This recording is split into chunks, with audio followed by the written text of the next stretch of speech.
오늘 하나님께서 우리에게 주시는 말씀은 신약성경 누가복음 17장 11절에서 19절까지 말씀.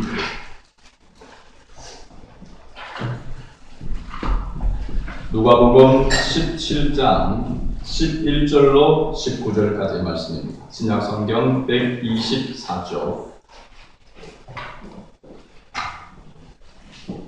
우리가 복음화 대승회 중에서 강사 목사님을 통해서 배운 게 있죠. 하나님의 말씀을 받을 때는 성경을 그 자리에 이렇게 두지 말고 두 손으로 잡아서 하나님의 말씀을 받는 그런 마음. 일어서서 이렇게 하는데 일어서지는 않더라도 말씀을 들고 같이 11절부터 19절까지 한 목소리로 함께 읽겠습니다. 예수께서 예루살렘으로 가실 때에 사마리아와 갈릴리 사이로 지나가시다가 한 마을에 들어가시니 나병 환자 10명이 예수를 만나 멀리 서서 소리를 높여 이르되 예수 선생님이여 우리를 불쌍히 여기소서 하거늘 오시고 이르시되 가서 제사장들에게 그의 몸을 보이라 하셨더니 그들이 가다가 깨끗함을 받은지라. 그 중에 한 사람이 자기가 난 것을 보고 큰 소리로 하나님께 영광을 돌리며 돌아와 예수의 발 아래 엎드려 감사하니 그는 사마리아 사람이라. 예수께서 대답하여 이르시되 10사람이 다 깨끗함을 받지 아니하였느냐? 그 9은 어디 있느냐?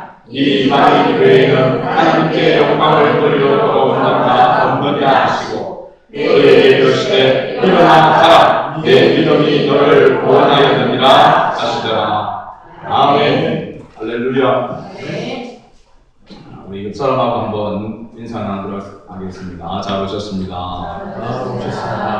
옆 사람 보고 인사합시다. 당신을 보니 그저 감사합니다. 우리에게 날마다 감사가 넘치는 은혜가 있기를 바랍니다.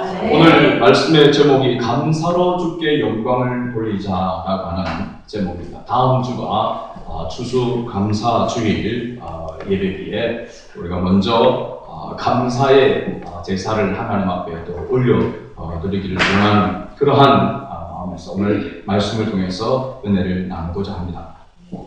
하나님께서 가장 사랑하시는 자가 어떤 자인가? 하나님이 가장 사랑하시는 자는 하나님께 나오는 자인 줄로 믿습니다. 하나님께 나오는 자. 그냥 하나님께 나오는 것만 아니라 하나님께 나와서 하나님을 예배하는 자. 하나님이 사랑하시는 자인 줄로 믿습니다. 또 더 나아가서 삶 속에서 하나님 앞에 모든 일에 감사와 찬양의 제사를 드리는 성도. 하나님께서 사랑하시는 자, 하나님이 축복하시는 자인 줄로 믿습니다. 감사의 사람, 감사가 있는 신앙의 사람은 바로 그 신앙이 살아있다라고 하는 증거인 줄로 믿습니다. 내 입에서 감사가 나오고 주님을 생각하며 주님의 은혜를 생각하며 주께서 행하신 것들을 생각하며 헤아리며 감사하게 될 때에 그 신앙은 살아있는 신앙인 줄로 믿습니다. 신앙의 열매가 맺어져 있다라고 이야기할 수 있습니다. 그러나 내 입에서 원망과 불평이 계속해서 쏟아져 나온다면 우리의 신앙이 감사의 신앙, 참 좋은 그런 신앙의 열매가 아니라 불신앙의 열매가 맺어지고 있다라고 이야기할 수 있겠죠. 우리가 말씀을 복음화 대승회 들으면서 이러한 성도는 되어서는 안 된다. 이러한 성도는 되지 말자. 어떤 성도냐? 원불교 신자는 되지 말자. 그랬습니다. 원불교. 원불교 뭐라고 했습니까? 원망과 불평, 교만. 원망하고 불평하고 교만한 성도는 되지 말자. 그래서 원불교라고 이렇게 이야기를 하더라고요. 그래서 하나님 앞에서 참된 그리스도인으로서 늘 하나님 앞에 감사와 찬양과 영광을 올려드리는 그러한 우리 성도의 삶이 될 수 있기를 바랍니다. 우리가 하나님 앞에 감사의 생활을 할 때에 좋은 일이 있을 때만 감사하는 것이 아니고 어려운 일이 있을 때도 감사하는 것. 이것이 진정한 성도의 모습인 줄로 믿습니다. 사실 좋은 일이 있을 때 감사하는 것은요, 누구나 할 수 있습니다. 예수 안 믿는 사람들도 좋은 일이 있으면 감사하다라고 이야기하고, 하늘을 보고도 감사하기도 하고, 하여튼 감사를 합니다. 도둑들도 한탕 하고 나서 안 들키고 한 건 하고 나면 자기들끼리 축배를 들면서 감사하면서 잔치를 한답니다. 그죠? 그러니까 좋은 일이 있을 때는 누구나 다 감사할 수 있다는 것입니다. 그런데 어려운 일이 있을 때에, 힘든 일이 있을 때에, 그때에 감사하는 자가 진정한 성도의 신앙인 줄 믿습니다. 그래서 힘들고 어려울 때에 감사하는 것, 이것이 바로 범사에 감사하는 줄 믿습니다. 그래서 좋을 때도 감사해야 되지만 힘들고 어려움이 있을 때에도 감사할 수 있는 것, 이것이 진정한 감사입니다.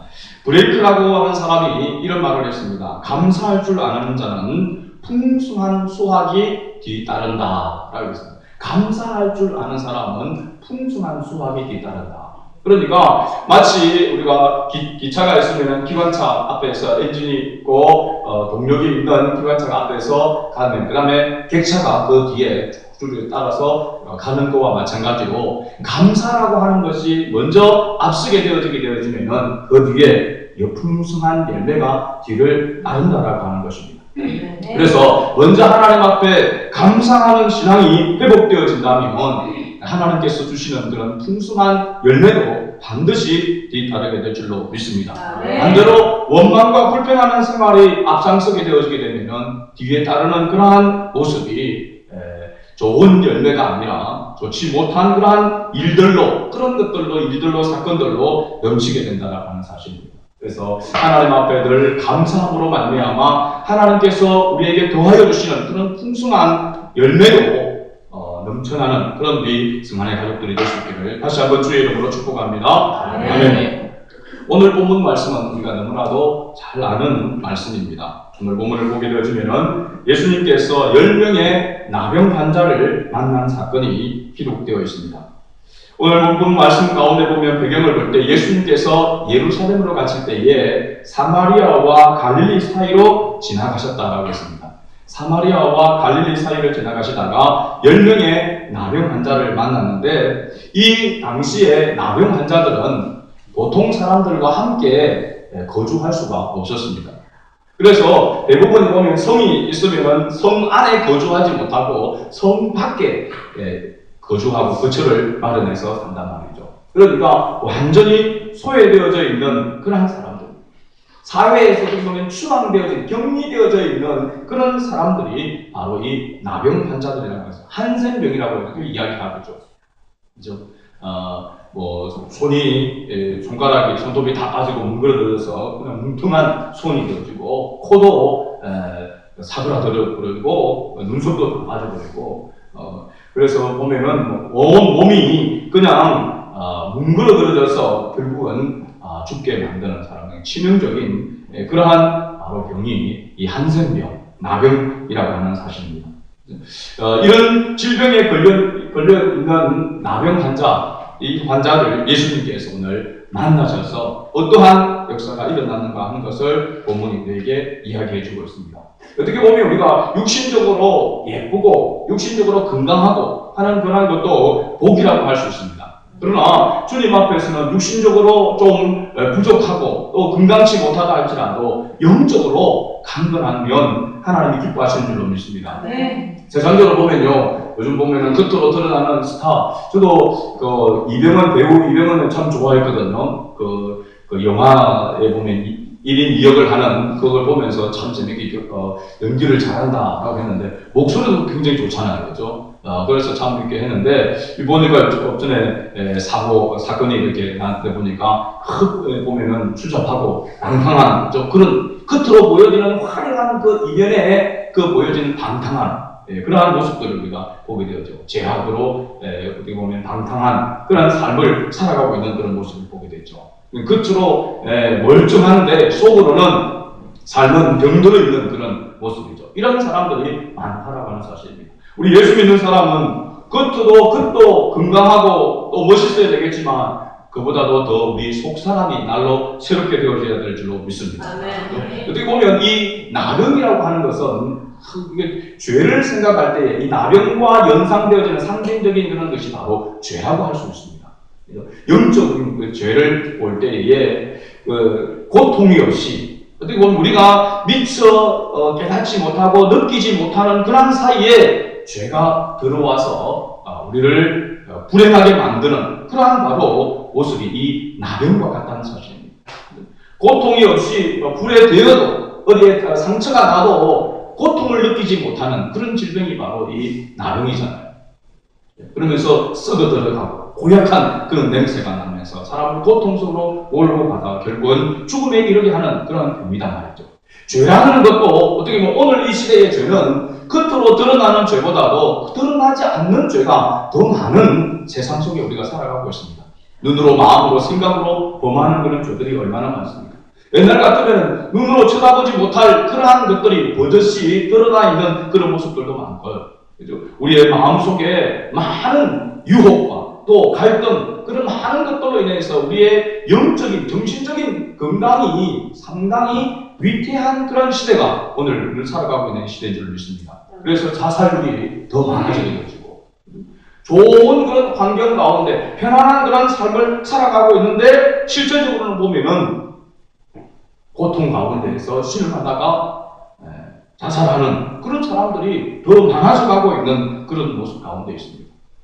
이런 시대를 보면서 정말 우리는 영적으로 깨어있는 영적인 건강을 우리는 더 삶에 있어서 우선순위로 두고 살아야 될 때가 바로 오늘 이 시대인 줄로 믿습니다. 영적인 나병 환자에 걸려있다라고 한다면 우리는 반드시 치료받아야 될 줄로 믿습니다. 오늘 말씀 가운데 보면 이 나병 환자가 예수님을 만나서 고침을 받게 되십니다. 10명이 고침을 다 받았습니다. 그런데 본문 말씀을 보면은 그 가운데 한 사람이 예수님에게 돌아와서 자기가 고침을 받은 것을 알고 고침을 나음을 받았다라고 하는 것을 미처 깨닫지 못하고 있다가 가다가 보니까 자기가 나은 것을 그때 늦게 깨달았다는 사실입니다. 15절 보면 그 중에 한 사람이 자기가 나은 것을 보고 큰 소리로 하나님께 영광을 돌리며 돌아와 라고 했습니다. 뒤늦게 놀라운 거죠. 예수님을 만나서 예수님이 치료하신다고 뭐 안수를 했는지는 잘 모르겠습니다. 그러나 네 믿음이 너를 구원하였다. 그죠? 하나님 예수님께서 치유했다. 네 병은 나았다. 라고 이렇게 이야기하실 수 있겠죠. 그런데 실제로는 금방 치료가 되지 못했다는 사실입니다.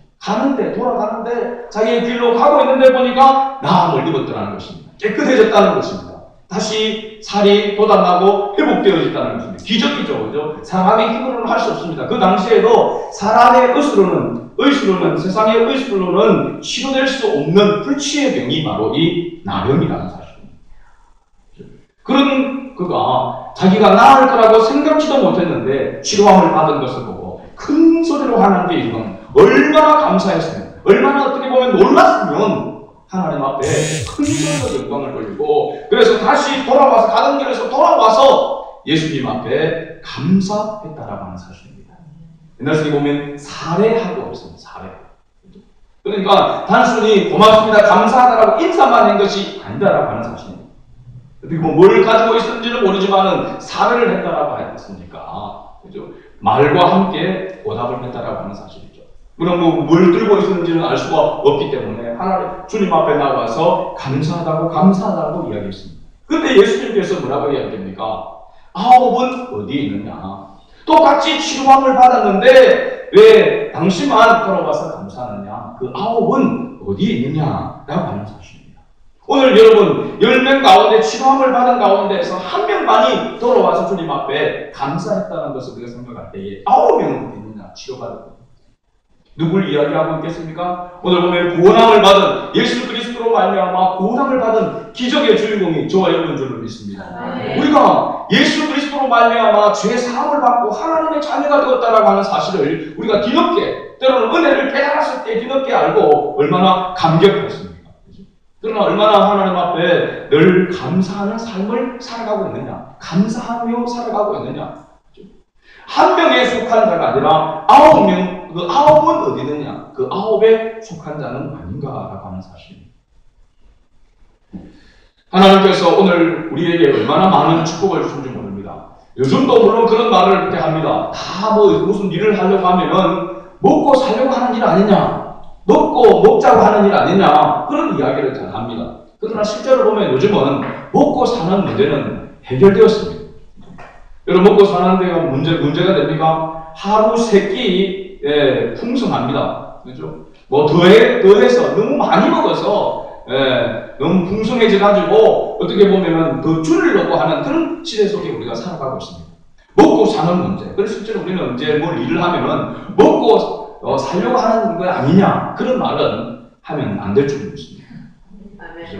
그보다 더한 일이 먹고 사는 문제는 주님께서 하나님께서 해결해 주셨습니다. 이 나라에 우리나라가 얼마나 하나님께서 축복해 주셨습니까? 그죠? 먹고 사는 거. 얼마나 힘든 때가 있었습니까? 그죠? 우리는 뭐 저도 젊은 세대지만은 어릴 때에 어른들이 식사하고 나서 이야기하는 늘 아침 드셨습니까? 뭐 저녁 드셨습니까? 진지 드셨습니까?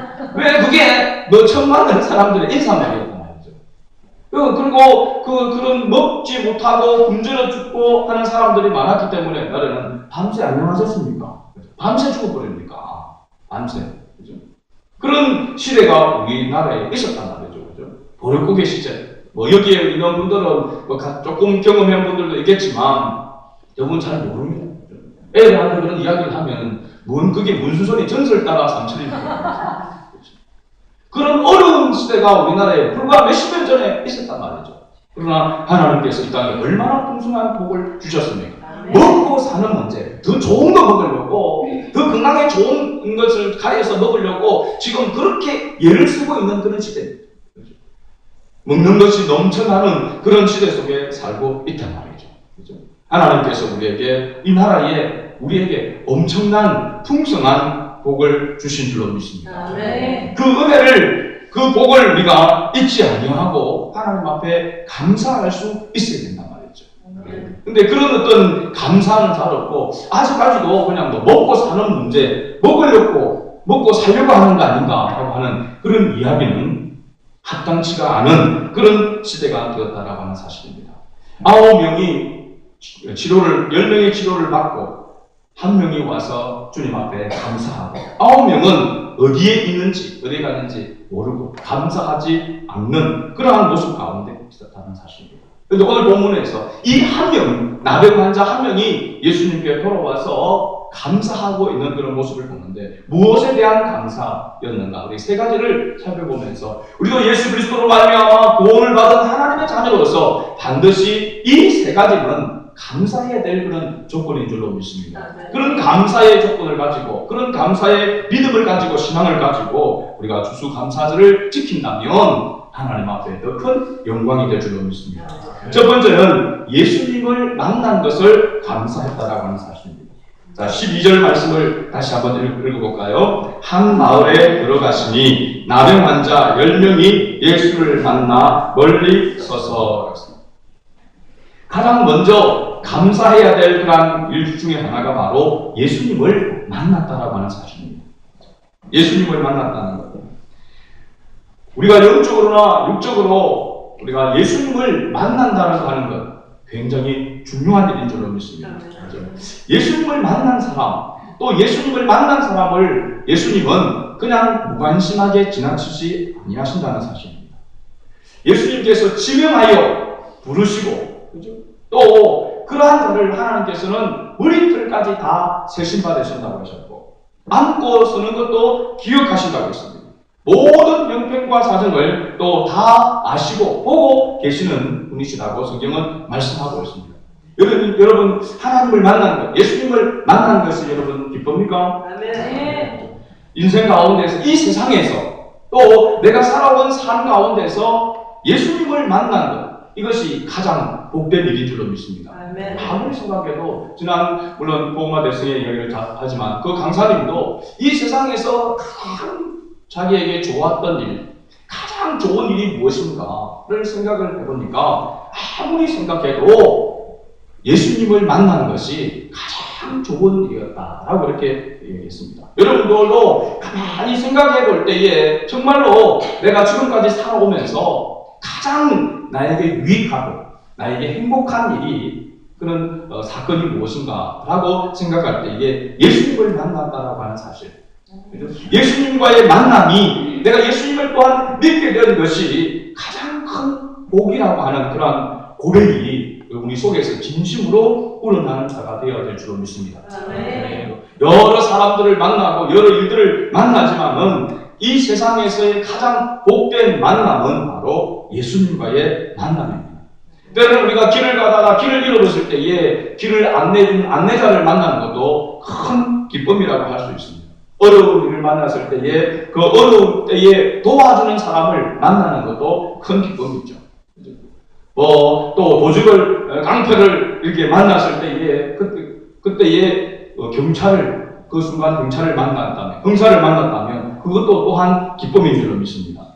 불치의 병에 걸렸는데 그 불치의 병을 치료할 수 있는 의사를 만났다면 그것도 큰 기쁨이라고 할 수 있습니다. 그러나 그것은 이 세상에 한정되어져 있는 기쁨이고 영원히 없어지지 아니하고 영원히 이어지는 참된 기쁨은 바로 예수 그리스도를 만남으로 말미암아 영생을 얻는 것인 줄로 믿습니다. 그런데 우리는 예수님을 믿고 난 다음에 예수님을 만난 것에 대한 그 만족, 그것만으로 우리가 살아가려고 합니다. 그런데 성경은 계속해서 주님과의 만남 속에서 만남의 만남이 더하여지고 그래서 복에 복이 더하여지는 그런 삶, 복을 받은 것으로만 끝난 것이 아니라 그 복을 누리는 삶을 계속해서 살아가는 것, 그것을 주님은 원하고 계신다는 사실입니다.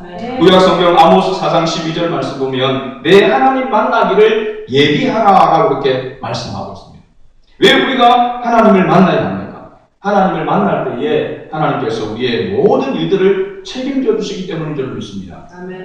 성경은 하나님의 약속으로 되어져 있는 바로 책이라고 했습니다. 그렇죠? 하나님의 약속. 하나님의 약속을 우리가 믿고 그 약속을 의지하며 나아갈 때에 하나님께서 그 약속대로 우리에게 약속을 이루어 주시는 그러한 역사를 나타내시는 분인 줄로 믿습니다. 그래서 주님을 만났다라고 하는 것은 주님의 말씀을 깨달았다는 것이고 주님의 말씀이 믿어졌다라고 하는 사실입니다. 그 말씀의 약속을 붙들고 나아가고 주님과 함께 동행하는 삶을 살아간다면 늘 주님 앞에 감사할 수 있는 것입니다.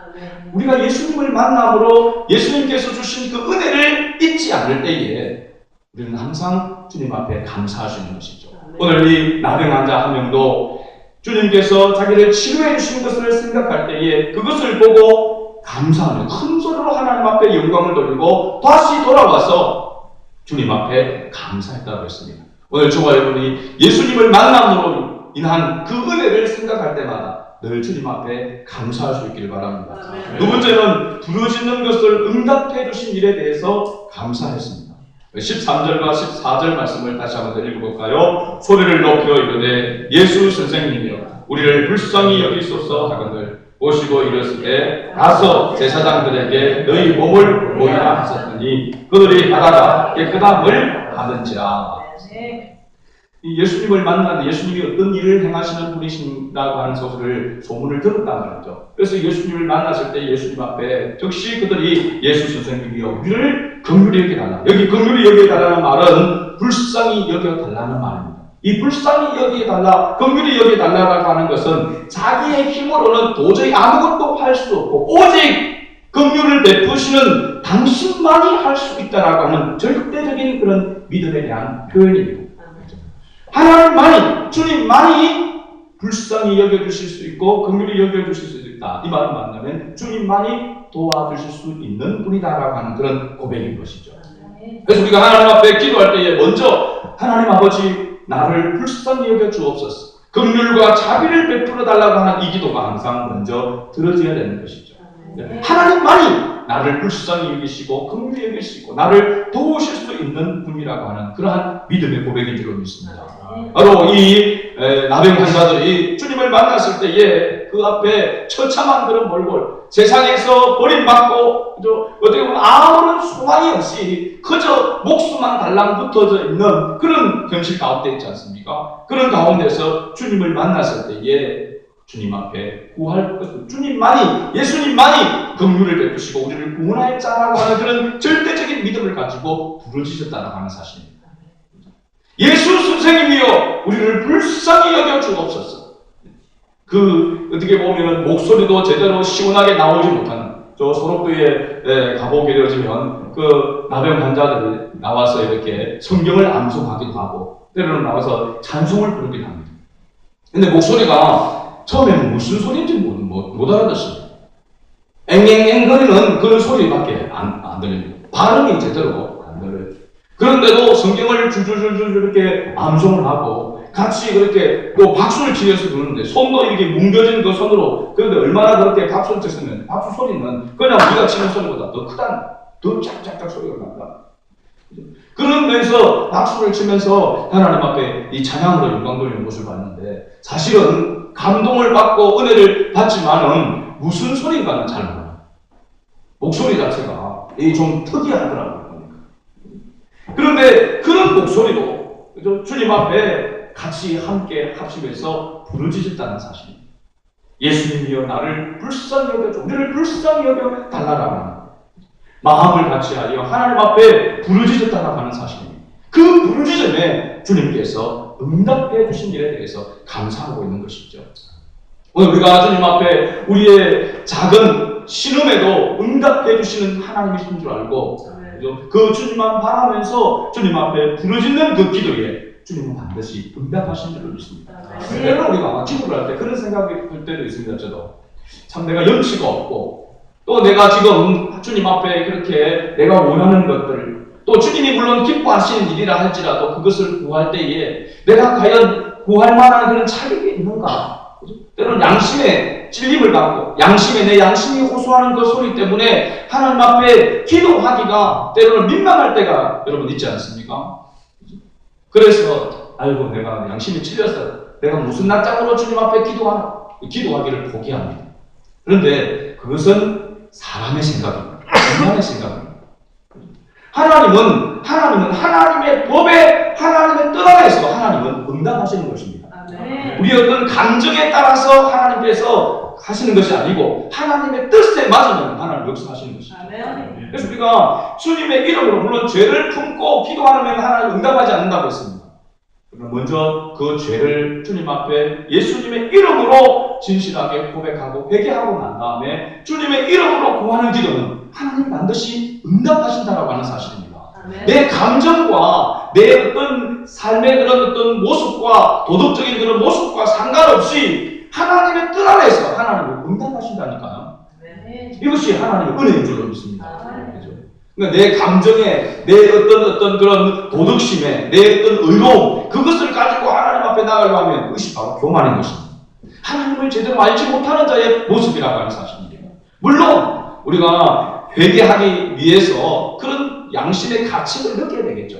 죄를 가지고 있다면, 죄를 품고 있다면, 죄 중에 있다고 한다면 그런 양심의 가치를 느끼면서 어디로 나아가야 됩니까? 주님의 이름 앞에 나아가야 하는 것입니다.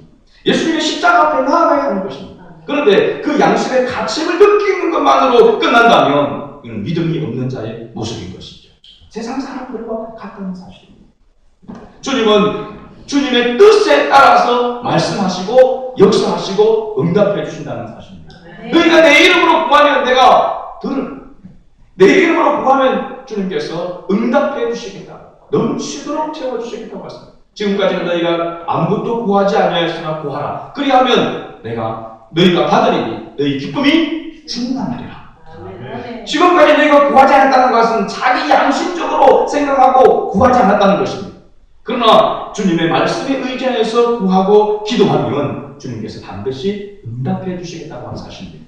그래서 사실 우리 예수 믿는 사람들은 어려운 일을 당하기도 하고 또 힘든 일을 만날 때에 때로는 낙심하기도 하고 절망하기도 합니다. 그러나 진실로 믿는 자는 계속해서 낙심 가운데 절망 가운데 머물러 있지 않다는 것입니다.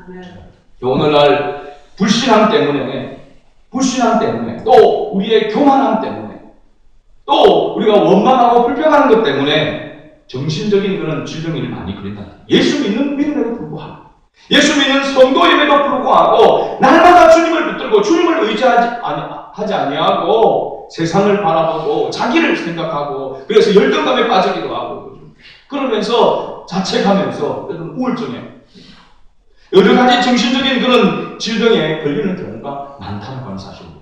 이것은 하나님 앞에 합당치 않은 것이죠. 때로는 우울할 때가 있습니다. 때로는 외로움과 슬픔 가운데 빠질 수도 있습니다. 그러나 하나님을 진정으로 의지하는 사람은 거기에 계속해서 머물러 있을 수가 없다는 말입니다. 주님 앞에 나아가 기도하고 자기의 있는 모습을 그대로 고백하고 토해내고 하나님을 의지하게 되어지면 하나님께서 반드시 치유해 주시고 회복시켜 주시고 새 힘을 공급해 주신 줄로 믿습니다. 네. 그래서 우리의 입술에 항상 할렐루야가 또한 감사가 아멘이 넘쳐나는 그런 삶을 살아가야 될 줄로 믿습니다. 아멘. 주님 앞에 부르짖을 때에 주님의 약속의 말씀을 부르짖을 때에 주님을 믿고 의지하여 부르짖을 때에 응답해 주신다는 사실을 믿으시길 바랍니다. 시편 103편 13절에 보니까 아버지가 자식을 긍휼히 여김같이 여호와께서는 자기를 경외하는 자를 긍휼히 여기시느니라.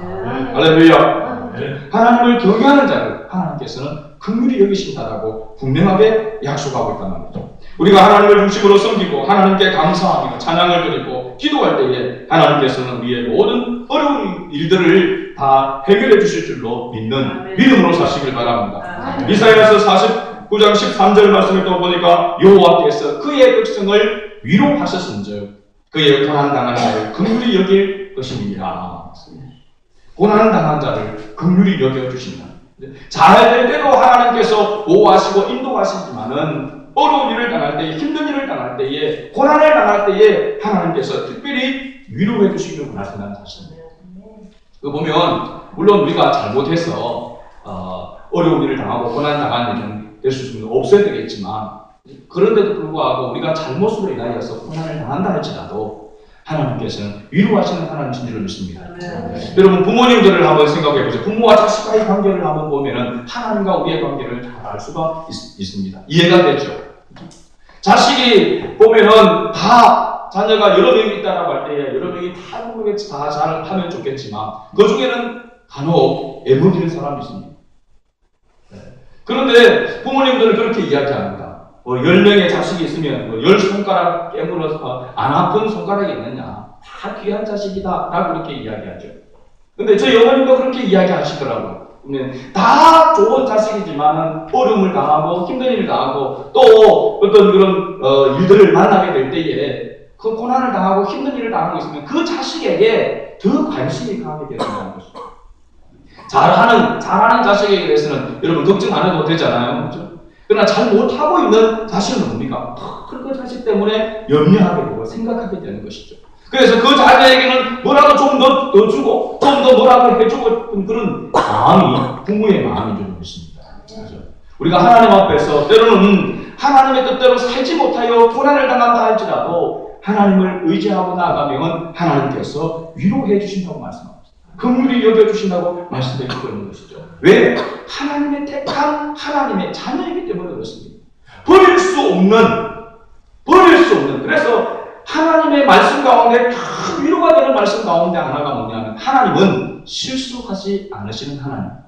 하나님이 하신 일에는 후행하심이 없으시는 하나님이시라고 하는 사실입니다. 하나님 우리를 택할 때에 때로는 나 같은 부족한 것을 하나님 어찌 택하여 하나님의 자녀 삼아주셨을까? 하나님 혹시 실수하는 거 아닙니까? 그런 생각이 들 때가 있지 않습니까? 그러나 하나님은 실수하지 않으시는 분이라는 사실입니다.